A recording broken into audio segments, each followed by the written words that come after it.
Traditional മാർക്കറ്റിങ്ങിനെ കുറിച്ച് സംസാരിക്കുമ്പോൾ ഏതാണ്ട് 70-കൾ മുതൽ അല്ലെങ്കിൽ ആദ്യകാലം മുതലേ പ്രിൻ്റ് മീഡിയയാണ് ഇവിടെ ട്രഡീഷണൽ മാർക്കറ്റിൽ പരസ്യത്തിനായിട്ട് ഉപയോഗിച്ചുകൊണ്ടിരുന്നത് മുഴുവൻ.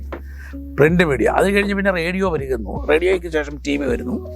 ഇന്നതൊക്കെ മാറി. ആ ട്രഡീഷണൽ മീഡിയനെയൊക്കെ കടത്തി വെട്ടിക്കൊണ്ട് സോഷ്യൽ മീഡിയ വന്ന് അരങ്ങ് തകർക്കുകയാണ്.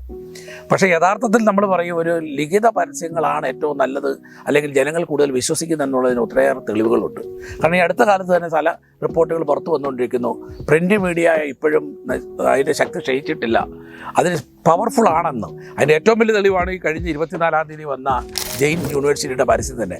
കാര്യം അത്ര കോൺട്രവേഴ്സി ഉണ്ടായെങ്കിൽ പോലും ആ പരസ്യം ഏറെ ആളുകൾ ശ്രദ്ധിക്കുകയും ആ പരസ്യം ജനങ്ങളുടെ ഹൃദയത്തിൽ എത്തുകയും ചെയ്തിട്ടുണ്ട്.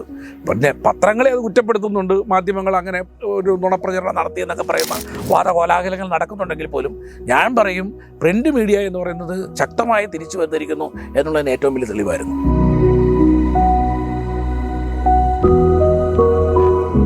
കഴിഞ്ഞ കാലങ്ങളെക്കുറിച്ച് സംസാരിക്കുകയാണെങ്കിൽ ഒരു കാലഘട്ടത്തിൽ നമുക്കറിയാം വാമൊഴിയായി പരസ്യങ്ങളുണ്ടാകുന്നൊരു കാലഘട്ടത്തിൽ നിന്ന് മാറി ലിഖിത പരസ്യങ്ങൾ എന്ന് പറയുന്നത് എവിടെയെങ്കിലും അച്ചടിച്ച് വെക്കുന്നതോ പതിപ്പിച്ച് വെക്കുന്നതോ ആയ പരസ്യങ്ങളായി ഉപയോഗിച്ചുകൊണ്ടിരുന്നത്. ആ പരസ്യവാചകങ്ങളാണ് പരസ്യങ്ങളായി രൂപപ്പെട്ടിരുന്നത്. കാലക്രമേണ അത് പ്രിൻ്റ് മീഡിയ രൂപപ്പെടുകയും അതിലേക്ക് പരസ്യങ്ങൾ എത്തുകയും ചെയ്തു. ആദ്യകാലങ്ങളിൽ ചെറിയ പ്രസിദ്ധീകരണങ്ങൾ വഴി, നോട്ടീസ് വഴിയൊക്കെയാണ് പരസ്യങ്ങൾ വന്നിരുന്നെങ്കിൽ ന്യൂസ് പേപ്പറിൻ്റെ ആവിർഭാവത്തോടു കൂടി പരസ്യങ്ങൾ ന്യൂസ് പേപ്പറിലേക്ക് ചുവട് മാറി. അതിൻ്റെ അകവും പുറവും എല്ലാം പരസ്യങ്ങളായിട്ട് മാറി. ആ പരസ്യങ്ങൾ അങ്ങനെ മുന്നേറിക്കൊണ്ടിരിക്കുന്ന കാലത്താണ് റേഡിയോ വരുന്നത്. പിന്നീട് അത് റേഡിയോയിലേക്ക് വഴിമാറി. റേഡിയോ വന്നു കഴിഞ്ഞപ്പോൾ റേഡിയോ പരസ്യങ്ങൾ വളരെ ശ്രദ്ധിക്കപ്പെടുകയും കൂടുതൽ ആളുകൾ റേഡിയോ പരസ്യങ്ങൾ വഴി മാർക്കറ്റിംഗ് നടത്തുകയും ചെയ്തു. പിന്നീടാണ് ദൂരദർശൻ വരുന്നത്. ദൂരദർശന് ശേഷം പിന്നെ ചാനലുകളെ പ്രളയമായിരുന്നു എന്ന് എല്ലാവർക്കും അറിയാം. പക്ഷേ അതിനെയും കടത്തി വെട്ടിക്കൊണ്ട് പെട്ടെന്ന് തന്നെയാണ്, പണ്ടൊക്കെ ഒരു 10 വർഷം, എൻ്റെയൊക്കെ ചരിത്രം പറയുകയാണെങ്കിൽ ഒരു 10-30 വർഷം കൊണ്ടുണ്ടായ മാറ്റം കഴിഞ്ഞ 5 കൊല്ലം കൊണ്ട് കേരളത്തിൽ അല്ല ഇന്ത്യയിൽ ലോകമാനം സംഭവിച്ചുകൊണ്ടിരിക്കുകയാണ്. ഇപ്പോൾ എന്താണ് മാറ്റമെന്ന് പ്രവചിക്കാൻ വയ്യാത്ത തരത്തിലുള്ളൊരു മാറ്റമാണ്, അതിവേഗതയിലാണ് മാറിക്കൊണ്ടിരിക്കുന്നത്. അതാണ് ഇപ്പോഴത്തെ മാധ്യമരംഗത്ത് നടക്കുന്നത്. ഏറ്റവും വലിയ ട്രഡീഷണൽ മാർക്കറ്റിങ്ങിന് വെല്ലുവിളിയായി മാറുന്നത് അതുതന്നെയാണ്. ട്രഡീഷണൽ മാർക്കറ്റിങ്ങിൽ ഏതാണ് ഉചിതമെന്നും ഉത്തമമെന്നും പറയാൻ പോയി കഴിഞ്ഞാൽ നമ്മളെ സംബന്ധിച്ചിടത്തോളം ഇതെല്ലാം നമുക്ക് അന്നം തരുന്ന ചോറുകളാണ്. അതുകൊണ്ട് ഒരിക്കലും നമുക്കിത് പറയാൻ പറ്റത്തില്ല. കാരണം ഞാനൊക്കെ വരുന്ന കാലത്തെ ഏറ്റവും വലിയ ട്രഡീഷണൽ മാർക്കറ്റിംഗ് നിന്നിരുന്ന പ്രിൻ്റ് മീഡിയയും ഹോർഡിങ്സ് പോലുള്ള ഔട്ട്ഡോർ പബ്ലിസിറ്റിയുമായിരുന്നു. ഞങ്ങൾ അതിലേക്ക് കടന്നു വന്നത് ആർട്ട് ഫിലിമുമായിട്ടാണ്, തിയേറ്ററിൽ വരുന്ന പരസ്യങ്ങളുമായിട്ടാണ്. തിയേറ്ററിൽ വരുന്ന പരസ്യങ്ങൾ വന്ന പുറകെ തന്നെ അത് TV-യിലേക്കും വരാൻ തുടങ്ങി. അപ്പോൾ TV-യും റേഡിയോയും ന്യൂസ് പേപ്പറും എല്ലാം കൂടെ അങ്ങ് ഇഴചേർന്നുകൊണ്ട് ഒരു വലിയ ട്രെൻഡാണ് പിന്നെ അഡ്വർടൈസ്മെൻറ്റ് രംഗത്തുണ്ടായത്. ഭാഗ്യത്തിന് അന്നൊക്കെ ഞങ്ങളെ സംബന്ധിച്ച് ഞങ്ങളെപ്പോലുള്ള ആളുകൾ ആർട്ട് ഫിലിം മേക്കിങ്ങിൽ ഏറ്റവും കൂടുതൽ മികവ് തെളിയിക്കാൻ കഴിഞ്ഞതുകൊണ്ട് ആ രംഗത്ത് ഞങ്ങൾ ഷൈൻ ചെയ്തു. പക്ഷേ ഇതെല്ലാം കൂടെ ചേരുന്നതാണ് ട്രഡീഷണൽ മാർക്കറ്റിങ്ങിൽ ഏറ്റവും പ്രയോജനപ്പെട്ടിരുന്നതെന്നുള്ളത് യാതൊരു സംശയവുമില്ല. കാരണം എന്താണെന്ന് വെച്ച് കഴിഞ്ഞാൽ ഒരു ആർട്ട് ഫിലിം ചെയ്യുമ്പോൾ ആർട്ട് ഫിലിമിൻ്റെ എടുക്കുന്ന ആ കഥ തന്നെ നമ്മൾ അതിലെ കഥാസന്ദർഭങ്ങൾ പിക്ചറായിട്ട് എടുത്തുകൊണ്ട് അത് ഫോട്ടോയായിട്ട് പ്രിൻ്റ് മീഡിയയിൽ നമ്മൾ പബ്ലിഷ് ചെയ്യും. അതിൻ്റെ സൗണ്ട് ട്രാക്ക് എടുത്ത് റേഡിയോകളിൽ നമ്മൾ കൊടുക്കുമായിരുന്നു. ഇതിനകത്ത് വരുന്ന വാചകങ്ങളാണ് ഹോർഡിങ്സ് പോലുള്ള പലയിടത്തും നമ്മൾ അതിനകത്തെ ഫോട്ടോകൾ, അതിനകത്ത് അഭിനയിച്ചിരുന്ന മോഡൽസിൻ്റെ ഫോട്ടോയാണ് നമ്മൾ ഹോർഡിങ്സ് പോലുള്ള കാര്യങ്ങൾ ഉപയോഗിച്ചിരുന്നത്. അപ്പോൾ ട്രഡീഷണൽ മാർക്കറ്റിൽ ഒരു സാധനം എടുത്താൽ തന്നെ ഒരു 4-5 കാര്യങ്ങൾക്ക് ഉപയോഗപ്പെടുന്ന രീതിയിലായിരുന്നു അന്നത്തെ കാലത്ത് ട്രഡീഷണൽ മാർക്കറ്റിങ്ങിൽ നിന്നുകൊണ്ട് പരസ്യങ്ങൾ ഉപയോഗിച്ചുകൊണ്ടിരുന്നത്.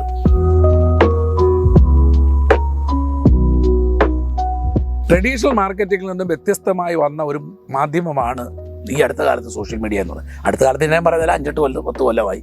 പക്ഷേ ഏറ്റവും കൂടുതൽ ശക്തമായി നമ്മുടെ നാട്ടിൽ പ്രചാരത്തിൽ വരാൻ തുടങ്ങിയത് ഇപ്പോഴാണ്.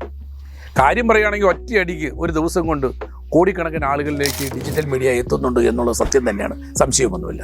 പക്ഷേ അതിൽ വരുന്ന പലതും അസത്യങ്ങളാണ്, പലതും നുണകൾ പ്രചരിപ്പിക്കുന്നു, ചിലത് കൂടുതൽ കൂട്ടിച്ചേർക്കലുകൾ ചേർക്കുന്നു, സത്യവുമായി ബന്ധമില്ലാത്ത ചേർക്കുന്നു, സെൻസറിങ്ങിന് ആരുമില്ല, ചോദ്യം ചെയ്യാൻ ആരുമില്ല എന്നുള്ളത് കൊണ്ട് മാത്രം അതിൻ്റെ വിശ്വാസ്യത നഷ്ടപ്പെട്ടിരിക്കുകയാണ്. പക്ഷേ എന്നാൽ കൂടുതൽ ആളുകളിലേക്ക് പെട്ടെന്ന് കാര്യങ്ങൾ എത്തിക്കാൻ ഏറ്റവും നല്ലത് എന്താണെന്ന് ചോദിച്ചു കഴിഞ്ഞാൽ ഡിജിറ്റൽ മീഡിയ തന്നെയാണ്, യാതൊരു തർക്കവുമില്ല. പക്ഷേ കച്ചവടം നടക്കണമെങ്കിൽ വ്യാപാരം നടക്കണം. ഈ അടുത്ത കാലത്ത് പല ക്ലൈൻറ്റും പറയാൻ തുടങ്ങി ട്രഡീഷണൽ മാർക്കറ്റിൽ നിന്ന് വരുന്ന പ്രിൻ്റ് മീഡിയയും TV-യിലും ഒക്കെ പരസ്യം കൊടുത്താൽ മാത്രമേ കച്ചവടം ഞങ്ങൾക്ക് ഉറപ്പായി കിട്ടുകയുള്ളൂ. മറ്റത് നല്ലതാണ്, ആളുകളെ അറിയിക്കാൻ നല്ലതാണ്, വേഗത്തിൽ അറിയിക്കാനും നല്ലത് തന്നെയാണ്. എന്ന് പറഞ്ഞാൽ ഇത് രണ്ടും കൂടെ ചേരുമ്പോൾ പരസ്യം പെർഫെക്റ്റ് ആയിരിക്കും, മാർക്കറ്റിംഗ് പെർഫെക്റ്റ് ആയിരിക്കും.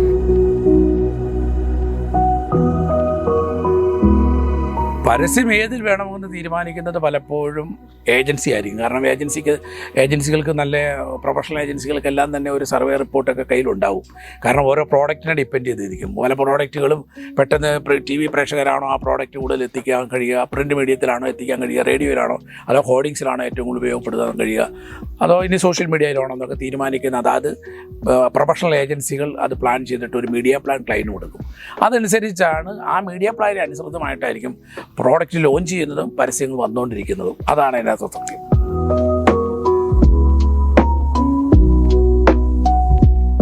ആ ചോദ്യം വളരെ പ്രസക്തമാണ്. കാരണം എന്താണെന്ന് ചോദിച്ചു കഴിഞ്ഞാൽ യുവജനത പത്രങ്ങൾ വായിക്കുന്നില്ല, അല്ലെങ്കിൽ ട്രഡീഷണൽ മാധ്യമങ്ങളൊന്നും തന്നെ കാണുന്നില്ല എന്ന് പറയുന്ന ഒരു വസ്തുത നിലനിൽക്കുകയാണ്. കാരണം TV-യിലും റേഡിയോയിലും പത്രങ്ങളിലും ഒന്നും അവരില്ല.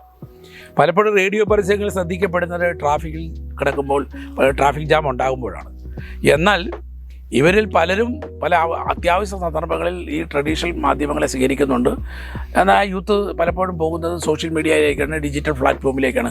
കാരണം അവരുടെ എല്ലാം കൈ മൊബൈലാണ്. ആ മൊബൈൽ അവർ കുത്തിക്കൊണ്ടിരിക്കുക. പക്ഷേ ഡീറ്റെയിലിംഗ് ഓഫ് ന്യൂസ് എന്ന് പറയുന്നത്, ഇപ്പോൾ പ്രാദേശികമായി കിട്ടേണ്ട വാർത്തകൾ അറിയണമെന്നുണ്ടെങ്കിൽ പ്രിൻറ്റിൻ്റെ ഓരോ എഡിഷൻ ബേസ് പോയിട്ട് അവർ സെർച്ച് ചെയ്യും.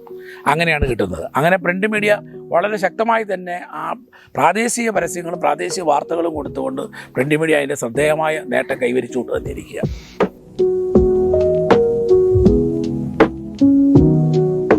ഇന്നത്തെ സാഹചര്യത്തിൽ തീർച്ചയായിട്ടും ഞാൻ പറയുമോ എല്ലാ മാധ്യമവും കൂടെ പറ്റുമെങ്കിൽ സ്വീകരിക്കുക എന്നുള്ളതാണ്. കാരണം ഒരു മാധ്യമമായിട്ട് തന്നെ പോകാതെ കഴിയുമെങ്കിൽ ബഡ്ജറ്റ് ഉണ്ടെങ്കിൽ പ്രിൻറ്റും അതുപോലെ TV-യും റേഡിയോയും സോഷ്യൽ മീഡിയയും ഹോർഡിങ്സും പോലുള്ള എല്ലാ മാധ്യമങ്ങളോടും ഒന്നിച്ചേർന്ന് പരസ്യം നല്ല രീതിയിൽ ചെയ്യുകയാണെങ്കിൽ തീർച്ചയായിട്ടും ബിസിനസ് നടക്കും. ഈ അടുത്ത കാലത്തൊരു സംഭവം ഉണ്ടായി. എല്ലാവരും പരസ്യങ്ങളിൽ നിന്ന് പുറകോട്ട് മാറി. പക്ഷേ മാർക്കറ്റിൽ വളരെ കുത്തനെ താഴോട്ട് വരികയായിരുന്നു വിപണി എന്നുള്ള കാര്യത്തിൽ യാതൊരു സംശയവുമില്ല. അതിനെക്കുറിച്ച് ഇപ്പോൾ ഇഷ്ടം പോലെ റിപ്പോർട്ടുകൾ പുറത്തു വന്നുകൊണ്ടിരിക്കുകയാണ്. ഈ അടുത്ത കാലത്ത് ഒരു പുറത്തു വന്നിട്ടുള്ള ഒരു വാർത്തയാണ്, അല്ലെങ്കിൽ ഒരു സംഭവമാണ്. ട്രഡീഷണൽ മാർക്കറ്റിങ്ങിൽ നിന്ന് മാറി അത് ട്രഡീഷണൽ മീഡിയകളെ ഉപേക്ഷിച്ചിട്ട് ഡിജിറ്റൽ മീഡിയയെ മാത്രം ആശ്രയിച്ച് ആഫ്റ്റർ കോവിഡിൽ ആളുകളെല്ലാം ഡിപ്പെൻഡ് ചെയ്ത് സോഷ്യൽ മീഡിയയാണ്. കാരണം ബഡ്ജറ്റ് ചുരുക്കാൻ വേണ്ടി.